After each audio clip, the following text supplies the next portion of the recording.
예수께서 대답하여 이르시되 어떤 사람이 예루살렘에서 여리고로 내려가다가 강도를 만나매 강도들이 그 옷을 벗기고 때려 거의 죽은 것을 버리고 갔더라.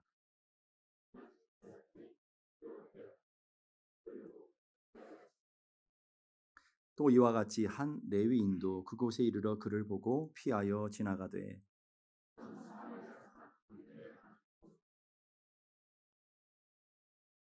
가까이 가서 기름과 포도주를 그 상처에 붓고 싸매고 자기 짐승에 태워 주막으로 데리고 가서 돌보아 주니라. 그 이튿날 그가 주막 주인에게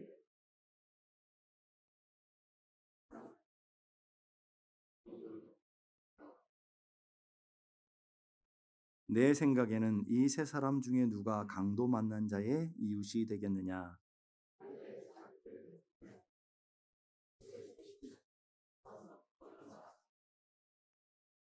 아멘.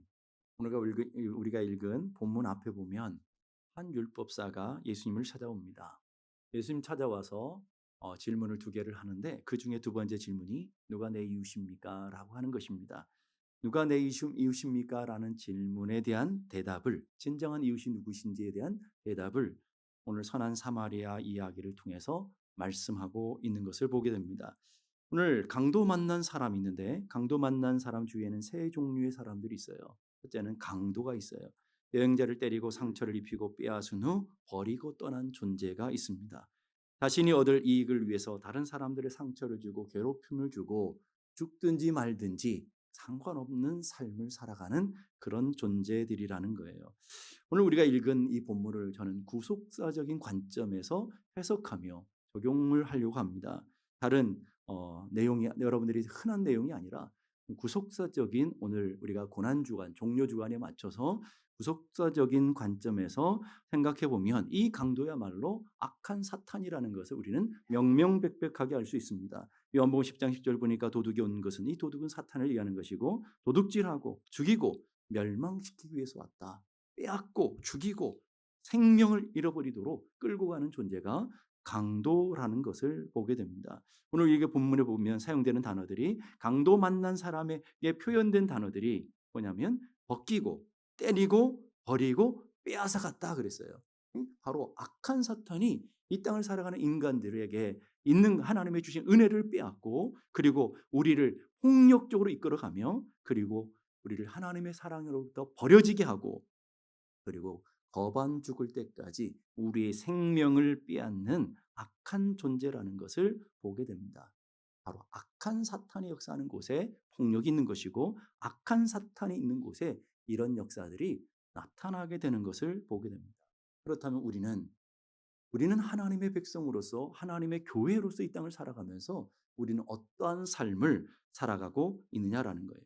여러분의 말과 여러분의 행동이 누군가를 아프게 하고 누군가를 고통스럽게 하고 누군가를 빼앗고 누군가의 삶을 사망으로 끌고 가고 있다면 예수의 생명이 있는 사람들이 아니라 예수의 생명이 있는 교회가 아니라 악한 사탄에게 붙들려 있는 삶이라는 것을 우리는 분명하게 볼 수가 있는 것입니다. 두 번째는 보게 되면 지나가는 무관심한 사람들이 있습니다. 제사장이 지나가고요. 레위인이 지나갔습니다. 제사장과 레위인은 하나님과 사람들 사이에 제사를 드리고 율법을 다루며 그리고 신성한 거룩한 일들을 감당했던 율법을 대표하는 사람들인 것을 보게 됩니다. 하나님께서 이 땅에 강도 만난 인간을 위해서 율법을 보내셨어요. 제사를 주셨어요. 그런데 그 율법과 제사로는 강도 만난 사람을 도무지 구원할 수 있는 능력이 없는 거예요. 율법을 지킴으로 구원받을 만한 이 땅의 인생에 단 한 사람도 없기에 율법으로는 이 땅에 강도 만난 사람을 고쳐낼 수가 없는 것을 보게 됩니다. 그들에게 쓰여진 단어가 보았다, 피했다, 지나갔다라는 거예요. 아는데 도움이 되지 않아요. 우리를 하나님의 주신 은혜 가운데로 끌고 가 우리를 회복해야 되는데 그렇지 못하는 것이 율법이라는 것을 보게 됩니다. 교회 안에도 우리는 하나님을 사랑하고 이 제사장들과 레위인들 얼마나 하나님을 사랑하고 경건의 모양으로는 얼마나 특출한 사람들입니까? 날마다 하나님을 예배드리고 하나님 말씀을 읽고 묵상하며 말씀을 가르치고 하나님의 은혜 가운데 살아가는 사람들인데 강도 만난 사람에겐 도무지 조금도 도움이 되지 않고 있다라는 거예요. 오늘 교회 안에 그런 분들이 있지 않느냐라는 거예요.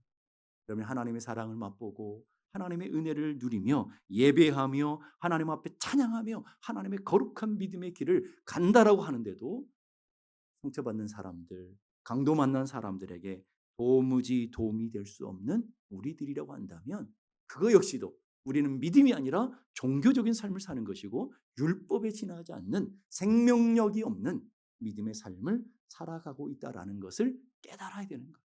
여러분이 얼마나 기도 많이 하는지, 얼마나 여러분들이 예배를 잘 드리는지, 여러분이 얼마나 성경을 달달 잘 외우는지 하나님 앞에 그게 중요한 게 아니고 하나님 앞에서는 하나님의 마음을 품고 긍휼의 마음을 가지며 그 사랑을 흘려보내고 그 은혜를 흘려보내지 않고 있다면 여러분 역시도 율법이며 여러분 역시도 종교인에 지나지 않는다는 것을 가르쳐 주고 있는 것입니다. 엘리 위즐이라는 반항 이런 얘기합니다. 사랑의 반대말은 증오가 아니라 무관심이다. 교육의 반대말은 무지가 아니라 무관심이다. 아름다움의 반대말은 추함이 아니라 무관심이다. 삶의 반대는 죽음이 아니라 삶과 죽음의 모두에 대한 무관심이다. 여러분 배우자에게 무관심하고 있다면 그건 사랑이 아니에요. 자녀들에게 무관심하고 있다면 그건 사랑이 아닙니다. 성도들의 고통과 성도들의 아픔, 세상의 고통과 세상의 아픔에 무관심하고 눈을 감고 있고 귀를 막고 있다면 여러분은 진정한 하나님의 백성이 아니라는 것을 가르쳐 주고 있는 거예요. 예수에게 주어진 하나님의 놀라운 생명과 은혜가 우리들 안에 흐르고 있다면 그 생명을 흘려보내는 하나님의 사람들이 되어질 거라는 거예요. 오늘 세 번째 사람, 진정한 이웃이 있죠. 오늘 사마리아 사람이라고 표현하고 있습니다. 사마리아 사람은 유대 사람들에게는 굉장한 경멸과 멸시의 대상이에요. 종교적으로나 사회적으로나 개와 돼지처럼 천대받았던 인물들이 바로 유대인들에게 사마리아인이라는 것을 알게 됩니다. 그런데 예수님 역시도 이 땅에 오셨는데 그렇게 대접을 받으셨어요. 하나님이 이 땅에 오셨는데 자기 백성이 알아보지 못해요. 자기 백성이 알아보지 못할 뿐만 아니라 이사야서 53장 보니까 사람들에게 멸시를 받았으며 버림을 받았고 조롱을 받고 천대를 받고 침뱉음을 받고 결국은 그들의 손에 하나님이신 그분이 그들의 인간의 손에 결국은 죽임을 당하시는 버림받아지는 사마리아 사람보다 더 천대를 받는 그런 존재가 바로 예수 그리스도였다라는 것을 보게 됩니다. 근데 그 예수 그리스도께서 이 땅에 오셔서 어떤 삶을 사셨느냐라는 거예요. 오늘 보니까 사마리아 사람을 표현해 주는 단어가 보았으며 불쌍히 여겼으며 그리고 가까이 내려갔고 기름과 포도주를 상처에 부어 주었고 상처를 싸매어 주고 자기 짐승에 태워서 돌보아 주고 그다음에 자기의 돈을 나눠 주고 그리고 갚겠다라고 약속까지 하는 이게 바로 예수님의 모습이라는 거예요. 예수님이 이 땅에 오셔서 우리의 상처들을 불쌍히 여겨주시고 우리 아픔과 우리의 고통을 그냥 바라만 보시는 것이 아니라 긍휼의 마음으로 품어주시고 그들에게 다가가시며 그들을 다 싸매주시고 우리의 인생 가운데 하나님의 온전한 능력과 은혜로 우리를 이끌어가고 계시더라는 그게 주님의 모습이다라는 선한 사마리아인의 모습을 통해 우리는 주님이 원하시는 삶이 무엇인지 이 땅에 성도와 이 땅의 교회의 삶이 어떠해야 되는지를 분명하게 가르쳐 주고 있는 것이죠. 그 핵심이 바로 33절에 나와요. 누가복음 10장 33절 다 같이 읽겠습니다. 시작. 어떤 사마리아 사람은 여행하는 중 거기 이르러 그를 보고 불쌍히 여겨. 이 불쌍히 여기다는 것. 우리 어제 지난주에 살펴보았지만 불쌍히 여기는 마음 그건 하나님의 마음이에요. 하나님의 긍휼의 마음인 걸 보게 됩니다. 제사장도 강도 만난 사람을 봤습니다. 레위인도 강도 만난 사람을 봤습니다. 사마리아 사람도 강도 만난 사람을 똑같이 봤습니다. 본 것의 차이가 있는 것이 아니라 그들이 갖고 있는 결정적인 차이는 긍휼의 마음이 있느냐 긍휼의 마음이 없느냐라. 우리 주위도 마찬가지예요. 우리는 아픈 사람들을 봅니다. 연약한 사람들을 봅니다. 상처받은 사람들을 봅니다. 세상 사람들 다 봐요. 그러나 여러분이 주님의 마음, 긍휼의 마음을 가지고 그들에게 가까이 가는지 그들을 돌보고 있는지 이것은 신앙 안에 있는 우리들과 그들의 결정적인 차이여야 된다라는 거예요. 조슈아 맥이라고 하는 분이 쓴 긍휼이라는 글에 보게 되면 긍휼의 핵심은 결국 하나님의 시선으로 세상을 바라보는 것에 있다. 하나님의 시선을 보는 거예요. 하나님의 마음으로 바라보는 거예요. 하나님의 마음으로 그들을 헤아려 주는 거예요. 그게 바로 오늘 하나님께서 우리에게 허락하신 은혜라는 것을 기억해야 될 줄로 믿습니다. 긍휼의 마음이 있으면 긍휼의 마음에서 멈추는 것이 아니라 어떻게 했느냐? 가까이 나아갔다라. 가까이 다가갔어요. 그들의 아픔의 자리에, 그들의 고난의 자리에, 그들의 상처 있는 자리로 더 가까이 나아가는, 그들의 형편으로 내려가는 그 사마리아의 모습. 내가 이번 주간에 고난 주간과 맞춰서 단기 선교가, 단기 선교라는 게 뭐예요? 주님의 마음으로 그들의 아픔의 자리로, 고통의 자리로, 복음을 알지 못하는 자리로 내려가는데 바로 선교의 가장 큰 주안점이 있다라는 것을 기억해야 될 줄로 믿습니다. 폴 투린이라고 하는 스위스 유명한 문학가가 이렇게 얘기합니다. 누구든지 우리가 누구를 위해 하기 위해서는 반드시 선행되어야 되는 것이 있는데 그것은 이해하려는 의지에 있다. 우리가 선행되어야 되는 게 뭐냐면 그 사람을 이해하려는 의지, 그 사람을 사랑하려고 하는 의지, 우리가 그 사람들을 이해하고 용납하려고 하는 그 의지가 우리에게 있느냐 하는 것이죠. 여러분은 어떠신가요? 주님, 이 선한 사마리아는 그를 보고 불쌍히 여겨서 그의 자리까지 내려가신 것처럼 주님께서는 우리의 강도 만난 우리들의 모습을 보시며 하늘에서 그냥 보시고 야 너희들 어떻게 하든 최선을 다해서 노력으로 열심히 선행을 해서 여기까지 한번 와봐 그랬다고 한다면 아무도 갈 수가 없었을 거예요. 하나님은 하늘 보좌를 버리시고 이 땅 가운데 내려오셨어요. 아무도 영접해 주는 곳이 없었기에 말구 위에 첫 자리를 맞이하셨어요.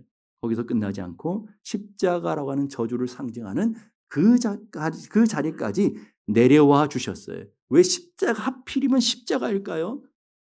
죄의 삭은 사망이고 결국은 우리는 멸망과 심판에 이르러야 하기 때문에 결국은 그 심판의 자리까지, 멸망의 자리까지, 저주의 자리까지 내려가셔야만 우리를 이해하고 우리를 용납할 수 있기에 주님은 하늘 보좌를 버리시고 십자가까지 내려오시는 사랑을 보여주신 줄로 믿습니다. 두 번째는 가까이 내려가서 보니까 그것으로 끝나지 않고 자신의 것을 희생하는 것이 사랑이더라는 거예요.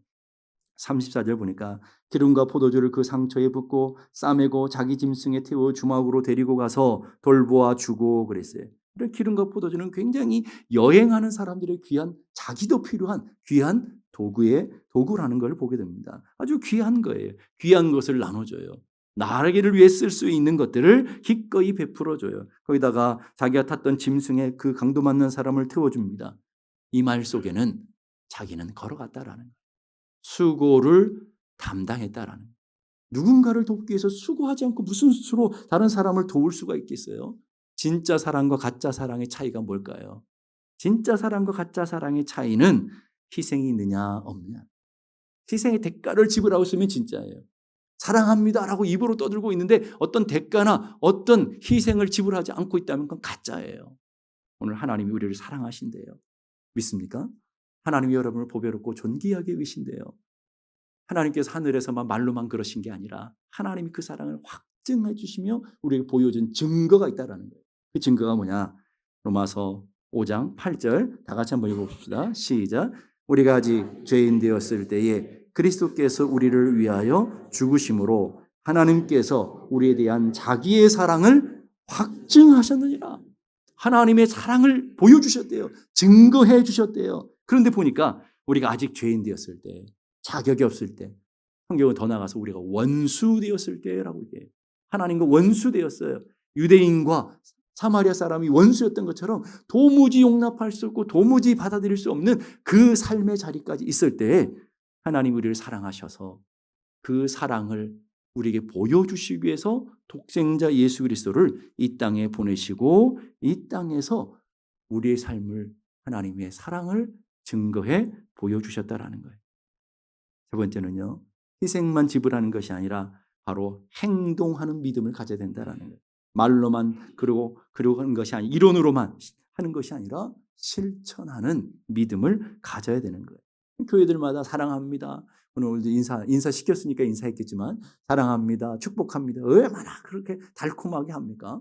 교회들마다 가면 얼마나 사랑합니다. 진짜 사랑하는지 잘 모르겠지만 사랑합니다. 사랑합니다. 얼마나 사랑이 남발되어 있고 사랑의 구호가 얼마나 대단합니까? 구호는 난무한데 실제의 삶을 보니까 그렇지 못하더라는 거예요. 그러니까 열매가 없는 무성한 나무처럼 사랑합니다, 사랑합니다 구호는 많은데 실제의 사랑을 느낄 수가 없고 교회 오니까 똑같더라. 세상이나 여기나 뭐 다른 게 없더라 하는 얘기를 하게 되는 것이죠. 뭐 때문에 그럴까요? 요한일서 3장 18절 이렇게 말합니다. 자녀들아 우리가 말과 혀로만 사랑하지 말고 행함과 진실함으로 하자.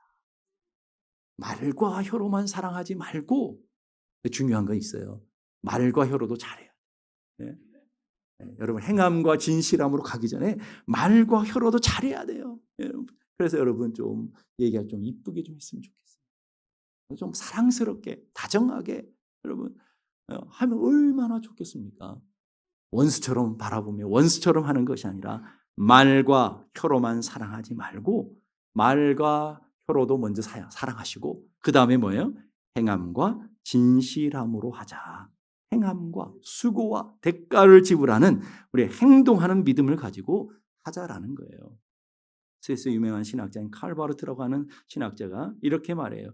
섬김의 삶은 자기의 목적이나 계획이 있음에도 불구하고 교회의 필요와 의도와 지시에 따라서 자신의 계획이 있어요. 자신의 욕망이 있어요. 자신의 이익이 있어요. 그럼에도 불구하고 하나님이 원하시니까 하나님의 뜻이니까 행동할 때 의지와 수고와 행동에 있다.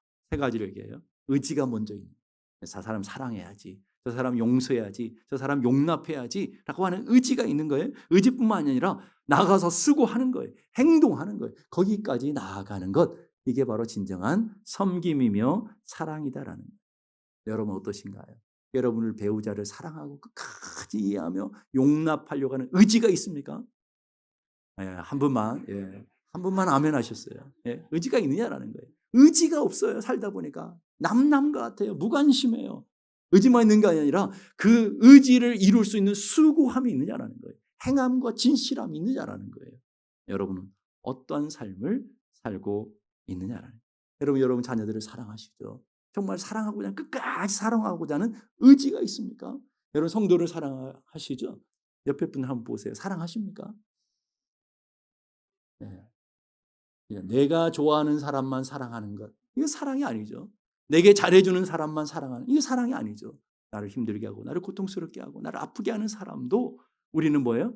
주님의 말씀이기에 주님의 뜻이기에 난 저 사람을 사랑해야 돼라고 하는 의지가 발동돼야 되는데 아예 의지를 안 가지려고 노력하시나요? 저 인간 절대 못 봐. 저 인간은 절대 이해하지 않을 거야.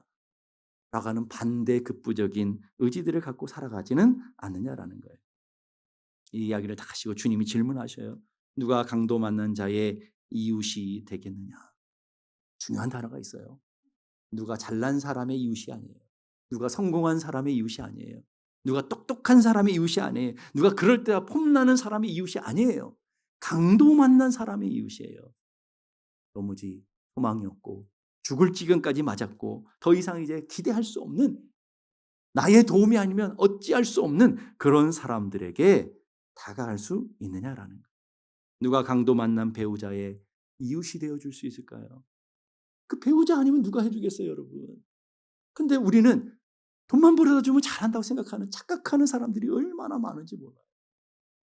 여러분 우리의 마음속에 배우자가 강도 만난 사람이라고 마음의 상함을 갖고 있고 인생의 연약함을 갖고 있다는 것을 여러분이 깨닫고 있느냐라는 거예요. 강도 만난 자녀들 세상 속에서 얼마나 힘들고 얼마나 고통스러운 삶을 살아가고 있습니까?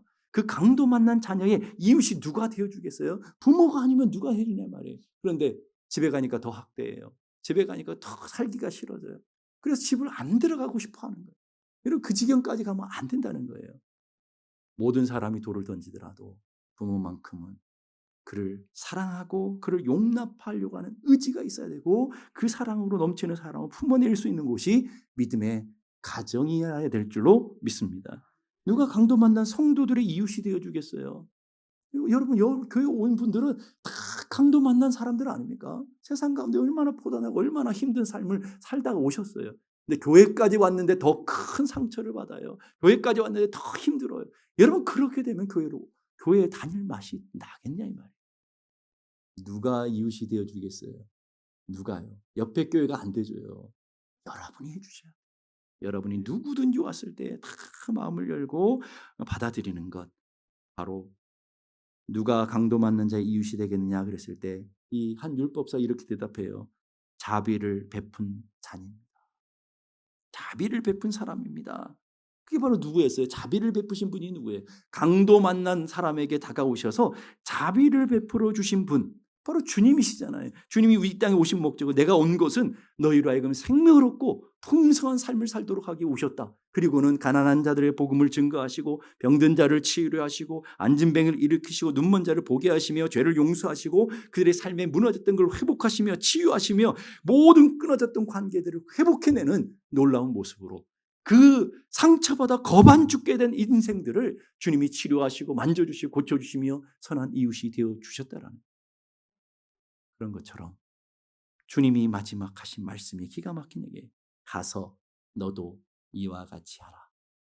거기서 머무르는 것이 아니라 주님이 사랑하고 주님이 이렇게 거반 죽게 된 우리들을 용서하시고 받아주시고 이해하시고 하늘의 소망과 하늘의 백성이 되게 하셨다. 거기서 끝나는 게 아니에요. 주님의 사랑 너희들이 받았으니까 이제는 너희들 차례야. 그 사랑을 흘려보내야지.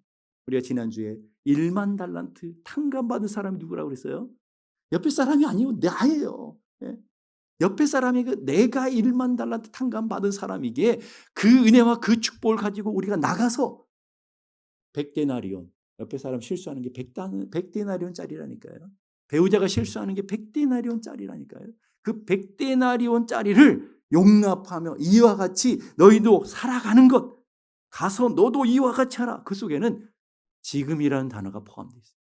지금부터, 나중이 아니라 내가 믿음 좋으면, 내가 성공하면, 내가 안정하면 이게 아니고 지금부터 이와 같은 삶을 살라라고 주님이 요구하고 계시더라는 것이죠. 우리는 고난주간을 시작하는 종료주일에 서 있어요. 그럼 고난주간의 의미가 뭘까요? 기도 많이 하고 성경 많이 읽고 또 어떤 분들은 금식도 하고 금식하실 분도 있겠지만 여러분 그보다 훨씬 더 중요한 거 있어요. 제가 단언코 얘기합니다. 이번 주 여러분 금식 하나도 안 하셔도 돼요. 그러나 오늘 주님께서 주셨던 이 긍휼의 마음, 주님께서 우리를 사랑하셨던 그 사랑의 마음, 그 마음으로 배우자를 한번 용서해 보려고 손을 내미는 것, 그 마음으로 자녀를 다시 한번 자녀에게 더 가까이 다가보는 것, 그 마음으로 나에게 소외됐던 성도들, 나와 멀었던 성도들에게 다시 마음을 열고 손을 내밀고 앞을 향해 나가는 것, 그러고 있다고 한다면 여러분 금식 안 하셔도 돼요. 제가 하나님 앞에 보장할게요. 금식 안 하도 돼요. 금식하며 내 경건의 모양은 있지만 상처를 주고 아픔을 주고 다른 사람의 허물을 끄집어내면서 그렇게 살고 있다고 한다면 그 금식 아무 소용이 없는 거예요. 여러분 한 주간 우리가 고난주간을 보낼 때 말씀을 읽을 때 주님의 사랑을 깨닫고 기도할 때 주의 은혜를 깨닫고 주님이 우리에게 준엄하게 하신 말씀 가서 너도 이와 같이 행하라. 주님이 우리를 위해서 하늘 보좌를 버리시고 이 땅에 내려오신 것처럼 주님이 기꺼이 모든 것을 다 주시고 사랑하신 것처럼 너도 이와 같이 행하라고 하시는 하나님의 준엄한 말씀을 듣고 순종하는 귀한 한 주간이 되기를 주님의 이름으로 축복합니다. 이 시간 우리 함께 기도하십시다.